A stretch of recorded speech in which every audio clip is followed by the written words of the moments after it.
வணக்கம். ஸ்வயனம். பொதுவாக ஒருவருடைய ஜாதகம் நம்மக்கிட்ட வருது அப்படின்னா எல்லா ராசி நட்சத்திரம் இருக்கிறவங்க எல்லாமே வருவாங்க, எல்லா ஜாதகம் வரும். குறிப்பாக திருமணம் தாமதமாகிறவங்க நம்மக்கிட்ட வரும் பொழுது நிறைய பக்கம் பார்த்தோம், ஆனால் நிறைய பரிகாரங்கள் செஞ்சோம், திருமணம் தாமதமாயிட்டிருக்கு, இன்னும் நடக்கலை, ஜாதகம் வருது ஆனால் முடிவு சொல்லலை அப்படிங்கிற மாதிரி இருக்கும். 6, 8, 12 ஒரு ஜாதகத்தில் மறைவு ஸ்தானம், இந்த இடம் இருக்கக்கூடிய இடம் ஜாதகம் இருந்து அந்த இடத்துல சுக்கிரன் மறைவு ஸ்தானமாக இருந்தால் அந்த ஜாதகக்காரங்க குறைஞ்சது 25 வயசுக்கு மேலே தான் உங்களுக்கு திருமணம் நடக்கும்.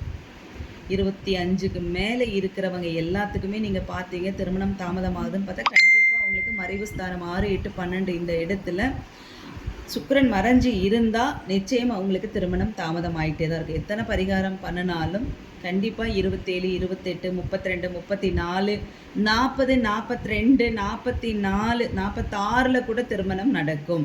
அதனால் உங்கள் ஜாதகத்தை முழுமையாக ஆராய்ந்து பாருங்கள், பார்த்துட்டு அதுக்கப்புறமா நீங்கள் முடிவு பண்ணுங்கள். ஸ்வயனம்.